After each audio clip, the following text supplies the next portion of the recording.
恐惧。爱人，我从小到大接触的所有人。我们没必要跟他硬拼的。怎么，巴巴塔，一个国家灭亡，幸存的子民有一个称呼？没可能的。你就是其中的吞噬类。他的速度是我们的2到3倍了吧？巴巴塔，巴巴塔，就意味着地球已经被宣判只能靠肉体跟星际舰队搏杀。给你领取，还愣着干嘛？赶快扫码！我第2权限才是你的，他可以知道。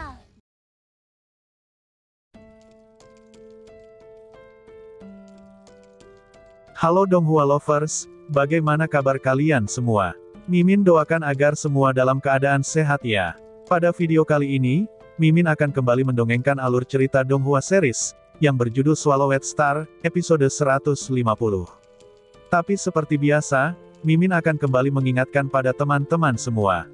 Berhubung rekapan alur cerita ini Mimin ambil dari novelnya, dan series aslinya sendiri belum dirilis, maka sudah pasti, suara serta gambar video tidak akan sama, dan yang harus diperhatikan adalah alur cerita, yang tidak jauh berbeda dengan series aslinya. Tak perlu berlama-lama lagi, segera mainkan imajinasi kalian, dan yuk kita dengarkan alur ceritanya.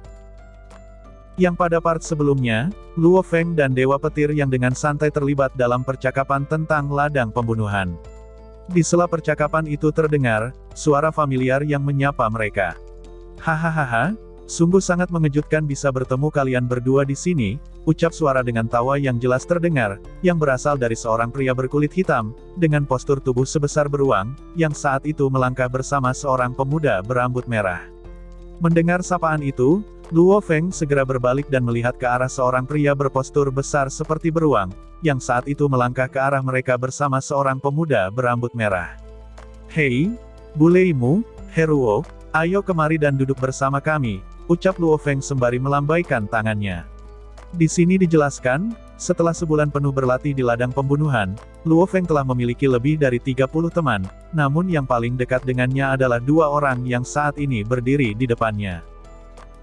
Sesaat setelah menghampiri Luo Feng, Buleimu pun berkata, "Apakah sampai saat ini Hong belum keluar dari ladang pembunuhan?" Tanya Buleimu dengan suara lantang, yang langsung dijawab oleh Dewa Petir, bahwa sudah 8 hari Hong berada di ruang virtual ladang pembunuhan. Mendengar ucapan Dewa Petir, Heruo pun tertawa sembari berkata, "Apa 8 hari? Itu benar-benar gila," ucap Heruo dengan tawanya yang lantang. Sesaat kemudian, Heruo pun memasang ekspresi serius, sembari melanjutkan perkataannya. "Sebenarnya, tujuan aku dan Buleimu datang menemui kalian karena ingin mengucapkan salam perpisahan, karena sebentar lagi aku dan Buleimu tidak akan datang lagi ke tempat ini," ucap Heruo, dan diikuti dengan Buleimu yang mengangguk pelan, membenarkan ucapan Heruo. Mendengar perkataan Heruo serta melihat ekspresi keduanya, Luo Feng pun berkata, "Ada apa? Apa telah terjadi masalah pada kalian berdua?" Saat itu terlihat, Luo Feng dan Dewa Petir sangat terkejut dengan kabar tersebut. Hal itu dikarenakan, kedua orang itu memiliki sifat yang mirip dengan mereka, yang lebih sering tinggal dalam waktu lama di dalam ladang pembunuhan. Di sela keterkejutan dua pejuang kuat bumi itu, tiba-tiba terdengar Heruo kembali berkata, "Kalian berdua jangan khawatir, karena kami tidak mendapat masalah apa-apa. Dan alasan kami yang mungkin tidak akan datang ke tempat ini lagi, itu karena kami diperintahkan oleh guru kami untuk pergi dan mengikuti ujian peserta pelatihan tentara bayaran alam semesta. Sejujurnya, ujian peserta pelatihan tentara bayaran alam semesta ini jauh lebih berbahaya daripada misi menjelajahi alam semesta, karena sebelumnya aku telah mendengar kabar, dalam ujian ini peserta bisa saja mati terbunuh, serta tingkat eliminasinya yang sangat tinggi. Jika dalam sebulan aku dan Buleimu tidak datang ke ladang pembunuhan, maka kemungkinan besar kami telah mati dalam ujian itu. Saat ini aku sengaja datang untuk memberitahukan hal itu pada kalian. Karena jika kami berdua menghilang dan tidak memberitahukan hal ini, pasti kalian akan mengira bahwa kami pergi tanpa mengucapkan selamat tinggal, dan itu pasti akan meninggalkan kesan buruk," ucap Heruo sembari tertawa lantang. Sementara Luo Feng dan Dewa Petir, mereka sangat terkejut ketika mendengar pendaftaran ujian tentara bayaran alam semesta. "Heruo, apakah benar yang kamu katakan itu, dan apakah kematian yang kamu katakan benar-benar nyata?" tanya Luo Feng. Mendengar perkataan itu, Heruo pun berkata, Ya itu benar-benar nyata, karena ujian ini memang berbahaya, ucap Heruo, dan diikuti dengan ucapan Buleimu yang membenarkan ucapan tersebut. Di sela itu terlihat, Luo Feng dan Dewa Petir saling melihat satu sama lain. Di sini dijelaskan, karena tingkatan kekuatan Luo Feng dan Dewa Petir yang di atas rata-rata manusia bumi, membuat mereka tidak memiliki tekanan apapun dari orang lain. Tidak seperti Heruo dan Buleimu, yang dibesarkan dengan berat, serta tekanan dari lingkungan tempat tinggal mereka, membuat mereka berusaha keras untuk terus meningkatkan kekuatan, bahkan sampai berlatih di ladang pembunuhan, yang sudah pasti akan menghabiskan banyak uang dan sumber daya, demi mendapat hasil yang memuaskan. Di sela itu terdengar, Dewa Petir berkata, Heruo, Buleimu, apakah ujian peserta pelatihan tentara bayaran itu sangat berbahaya? Tanya Dewa Petir dengan tatapan curiga. Mendengar pertanyaan dari Dewa Petir, Heruo pun berkata, bahwa peringkat tentara bayaran alam semesta dipisahkan menjadi beberapa bagian, antaranya ada tentara bayaran penjelajah, peserta latihan tentara bayaran bintang 1, tentara bayaran bintang 2, dan tentara bayaran bintang 3. Di antaranya, para penjelajah tidak diharuskan untuk mengikuti ujian apapun, yang harus mereka lakukan hanyalah mendaftar dan mereka akan segera menjadi penjelajah. Sementara peserta pelatihan bayaran, akan diminta untuk mengikuti ujian, sama halnya dengan tentara bayaran bintang 1, dengan persentase kegagalan dan eliminasi yang sangat tinggi, ucap Heruo, lalu dilanjutkan oleh Buleimu, bahwa ujian itu sangat-sangat berbahaya, karena menjadi tentara bayaran alam semesta adalah sebuah pekerjaan, di mana seseorang harus mempertaruhkan nyawanya. Oleh karena itulah, rintangan ujian masuk untuk menjadi peserta pelatihan tentara bayaran dibuat menjadi sangat berbahaya, karena bertujuan untuk menghilangkan para pejuang dan pembaca roh yang tidak layak untuk menjadi tentara bayaran. Sedangkan lokasi ujiannya, merupakan sebuah dunia yang dibuat oleh seorang tuan sektor, ucap Buleimu, lalu kembali melanjutkan perkataannya. Di lokasi ujian itu, Aliansi Tentara Bayaran Alam Semesta telah membuat beberapa rintangan yang sulit dan berbahaya, dengan tujuan untuk melenyapkan sejumlah besar peserta yang lemah. Dan jika beruntung, maka kamu akan selamat dan lolos dari proses eliminasi, namun tingkat kematiannya masih sangat tinggi, ungkap Buleimu. Di saat Buleimu sedang memaparkan tentang ujian masuk peserta latihan tentara bayaran, dan menyebut dunia tuan sektor, Luo Feng pun terperangah kaget. Hal itu dikarenakan, sebelumnya Luo Feng telah bertanya mengenai dunia tuan domain pada Babata. Dan saat itu Babata juga menjelaskan, bahwa di alam semesta, seorang prajurit tingkat semesta sudah menjadi jagoan, dan tuan domain, mampu membuat wilayahnya sendiri dalam kenyataan. Domain dari seorang tuan domain, puluhan juta kali lebih kuat dari domain milik Hong ataupun Dewa Petir. Sementara tuan sektor, tidak hanya memiliki dunia internal sendiri, bahkan ia dapat menciptakan dunia baru, dengan banyak hal yang dapat disesuaikan dan dibangun sesuai dengan keinginan tuan sektor itu sendiri. Di sela percakapan mereka, tiba-tiba terdengar, seseorang berkata, Buleimu, apa yang sedang kau bicarakan? Mendengar teguran itu, Luo Feng dan tiga lainnya pun menoleh untuk melihat ke arah datangnya suara, yang ternyata adalah Hong, yang saat itu melangkah dengan mengenakan seragam pertempuran hitam ke arah mereka. Kudengar kalian semua mengatakan angka kematian sangat tinggi, ucap Hong, sembari menarik kursi dan duduk. Ya, kami sedang berbicara tentang ujian peserta pelatihan tentara bayaran alam semesta, sahut Dewa Petir. Di sela percakapan Hong dan Dewa Petir, tiba-tiba Buleimu berkata dengan pelan. Heruo, instruktur militer juga ada di sini, ucap Buleimu. Apa? Instruktur militer? Tanya Heruo, sembari melihat ke arah tiga siluet manusia, yang berjalan mendekati mereka. Yang salah satu dari tiga orang itu adalah instruktur militer mereka. Tampak saat itu, Buleimu dan Heruo segera berdiri tegap. Di sela ekspresi serius Buleimu dan Heruo, tiba-tiba terdengar Dewa Petir bergumam. Apakah instruktur militer yang mereka sebutkan adalah Kun Si, gumam Dewa Petir. Sementara Luo Feng, ia memasang wajah penasaran, sembari melihat ke arah tiga orang tersebut. Di sela itu terdengar, Heruo berkata dengan pelan. Si berkepala botak yang mengenakan seragam pertempuran hijau, adalah instruktur kami, ucap Buleimu, menyebut sang instruktur dengan sebutan si kepala botak. Untung saja saat itu mereka berada di alam semesta virtual, di mana level kekuatan semua orang hanya berada pada tingkat dewa perang level rendah. Meskipun seseorang dapat memperoleh lencana dan medali untuk membuktikan kekuatan sejati seseorang di alam semesta, namun hanya dalam keadaan khusus seperti di ladang pembunuhan, barulah seseorang dapat melepaskan kekuatan yang sama dengan yang dimilikinya di dunia nyata. Di luar dari itu, baik itu manusia biasa atau makhluk abadi sekalipun, mereka semua memiliki tubuh tingkat rendah.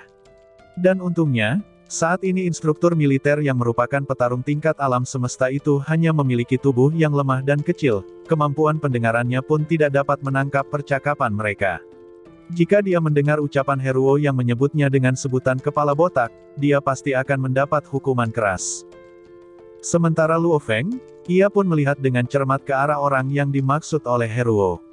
Tampak saat itu, ada 3 orang yang berjalan berdampingan, di antara mereka, ada 2 orang yang berkepala botak. Satu berseragam pertempuran hijau, sementara yang lain berseragam pertempuran abu-abu gelap. Adapun yang ketiga, telinganya tampak lancip, dengan matanya yang bersinar merah. Melihat orang yang bermata merah itu, Luo Feng pun menyipitkan matanya sembari bergumam. Penampilan orang ini sangat mirip dengan orang-orang dari keluarga Nuolan, gumam Luo Feng. Sementara 3 orang di kejauhan, tepatnya orang yang mirip dengan keluarga Nuolan San, ia juga telah memperhatikan Luo Feng, dan menatap mereka. Keduanya saat itu bertatapan mata, seperti ingin berhadapan satu sama lainnya. Di sela sesi tatap menatap itu, tiba-tiba terdengar, pria yang bernama Kun Si berkata, "Tuan Nuolan San, apa yang Anda lihat?" ucap Kun Si, yang berbalik dengan curiga untuk melihat ke arah kelompok Luo Feng. Melihat Buleimu dan Heruo yang ada di tempat itu, Kun Si pun seketika tertawa. "Oh, ternyata ada 2 murid bawahanku," ucap Kun Si. Mendengar kata bawahanmu, Nuolan San pun menoleh dengan tatapan dingin sembari berkata, "Apakah pemuda berambut hitam, yang mengenakan seragam pertempuran merah darah itu adalah bawahanmu?" tanya Nuolan San. "Oh tidak, aku tidak mengenali pemuda itu," sahut Kun Si, sembari menggelengkan kepalanya. Di sela itu terdengar, si pria botak yang berada di sampingnya berkata, "Yang berkulit hitam besar dan si kecil berambut merah itu, adalah siswa elit kami, sementara 3 orang lainnya, kami tidak mengenali mereka." Mendengar ucapan itu, Nuolan San pun berkata, "Baguslah jika mereka bukan dari kota naga utaramu," ucap Nuolan San dengan tatapan sedingin es. Saat dia melihat Luo Feng, Hong dan Dewa Petir, dia pun segera mengenali, bahwa pemuda berseragam merah darah berambut hitam itu adalah pemimpin bumi, yang sebelumnya telah disiarkan secara publik. "Luo Feng," gumam Nuolan San, dengan tatapan berapi-api, seolah ingin memangsa Luo Feng di tempat itu. Di sela tatapan itu, tiba-tiba kedua pria berkepala botak itu berkata, "Tuan Nuolan San," ucap kedua pria tersebut, sembari memandang ke arah Nuolan San dengan tatapan bingung. Sementara Nuolan San, ia segera mengambil langkah besar dan melangkah ke arah Luo Feng, dan diikuti 2 pria berkepala botak tadi. "Baguslah jika mereka ada di sini," gumam Nuolan San, dengan kobaran emosi yang meluap-luap. Bahkan di antara prajurit tingkat alam semesta, ada perbedaan status. Sebagai alam semesta level 9, dan berstatus prajurit kapak perang, status Nuolan San secara alami sangatlah tinggi. Tapak saat itu, masih ada sekitar 10.000 pelanggan di aula tersebut. Seorang prajurit dengan medali kapak besar di dadanya bersama dengan 2 prajurit bayaran bintang 1, pasti akan menarik perhatian banyak orang. Ketiganya berjalan dengan cepat menuju Luo Feng. Melihat hal itu, Luo Feng pun mengerutkan keningnya. Sementara Heruo dan Buleimu, mereka dengan sigap berdiri, sedangkan Hong dan Dewa Petir, mereka berdua memandang dengan curiga ke arah Nuolan San, sembari berkata dengan pelan, "Saudara ketiga, pria itu terlihat sangat mirip dengan anggota keluarga Nuolan San. Dan aku khawatir, dia akan membuat masalah dengan kita," ucap Hong. Dan dalam beberapa saat, tiba-tiba terdengar, suara sepatu bot pertempuran menghantam tanah. 3 prajurit tingkat alam semesta berdiri di depan meja Luo Feng. Sementara Heruo dan Buleimu, mereka berdua pun langsung memberi hormat pada 2 instruktur botak tadi. Tampak saat itu kedua instruktur militer botak itu mengangguk sedikit, memandang ke arah Nuolan San, yang saat itu hanya berdiri mengamati Luo Feng yang duduk di depannya. "Bukankah kamu adalah Luo Feng?" "Iya benar, saya adalah Luo Feng," sahut Luo Feng.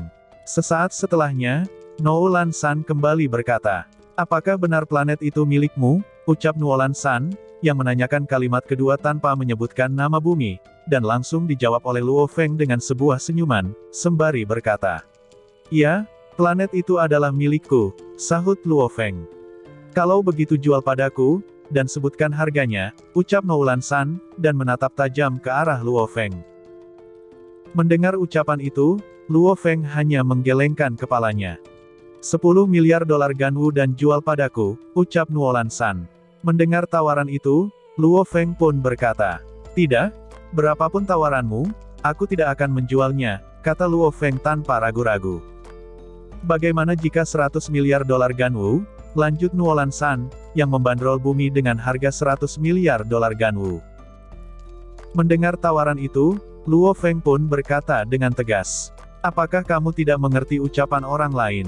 Bukankah aku sudah bilang, berapapun harga yang kamu tawarkan, aku tidak akan menjualnya," sahut Luo Feng, sembari memandang Nuolan San, dengan tatapan dingin, membuat dua tentara bayaran alam semesta sangat terkejut, saat mendengar Nuolan San ingin membeli planet milik pemuda ini dengan harga 10 miliar dolar Ganwu, yang jelas-jelas, uang itu cukup untuk membeli planet kehidupan tingkat atas, apalagi saat mendengar Nuolan San, yang menaikkan harga menjadi 100 miliar dolar Ganwu, membuat dua pria botak itu bertanya-tanya. "Planet seperti apa yang harganya begitu mahal? Apakah kamu ingin memprovokasiku?" ucap Nuolan San dengan menyipitkan matanya, sembari melanjutkan perkataannya. "Anak muda, aku adalah orang yang gampang marah, tapi hari ini aku memberimu kesempatan, dan jual planet milikmu padaku, maka semua hutang dan permusuhan kita aku anggap telah selesai," ucap Nuolan San. Mendengar ucapan itu, Luo Feng pun tersenyum sembari berkata, "Berikan planet ini padamu. Apakah itu mungkin? Asal Anda tahu, bumi adalah rumah bagi keluarga yang tak terhitung jumlahnya. Jika itu planet lain, mungkin Anda dapat membandrol harga untuk membelinya, tapi tidak untuk bumi," ucap Luo Feng, lalu kembali berkata, "Aku minta maaf, aku tidak akan mentraktirmu minum di sini," kata Luo Feng, sembari mengangkat cangkirnya dan menenggak gelasnya dalam satu tegukan. Mendapat penolakan itu, ekspresi Nuolan San segera menjadi lebih buruk. Sementara Luo Feng, Hong, dan Dewa Petir, mereka sama sekali tak memperdulikan Nuolan San, dan malah mengangkat gelas anggur sembari bersulang. "Adik kedua, adik ketiga, ayo kita bersulang," ucap Hong sambil tertawa. Tampak saat itu, ketiganya benar-benar memperlakukan Nuolan San, yang merupakan prajurit kapak pertempuran, yang saat itu berdiri di samping mereka seperti bayangan. Jika saja kejadian ini terjadi di dunia nyata, mungkin mereka akan melarikan diri saat mereka melihat Nuolan San. Namun karena kejadiannya terjadi di ruang virtual, mereka malah makin memanas-manasi Nuolan San, dengan candaan mereka. Melihat tingkah ketiga pejuang kuat bumi itu, dua pria botak itu pun terlihat emosi. Sementara Buleimu dan Heruo, mereka hanya bisa memperhatikan kelakuan mereka bertiga, tanpa berani berbicara. "Ah, rasa anggur ini benar-benar enak. Jika ini ada di dunia nyata, harganya akan 100 kali lipat lebih mahal," ucap Dewa Petir, dan dilanjutkan dengan Hong yang berkata, "Sayangnya, kamu tidak akan mendapatkan anggur ini di dunia nyata." Mendengar ucapan kedua kakak angkatnya, Luo Feng pun berkata, "Ho ho ho, ada begitu banyak barang bagus di ruang virtual ini," ucap Luo Feng. Merasa tak diperdulikan oleh orang yang lebih lemah darinya, mata Nuolan San makin memerah karena menahan emosi. "Tiga anak nakal yang tidak sopan," ucap Nuolan San sembari berkata, "Aku akan memberitahu kalian semua, bahkan jika di dalam ruang virtual, kalian harus menghormati orang yang lebih kuat," ucap Nuolan San, sembari melayangkan tendangannya ke arah Luo Feng, dan scene ini pun mengakhiri pertemuan kita.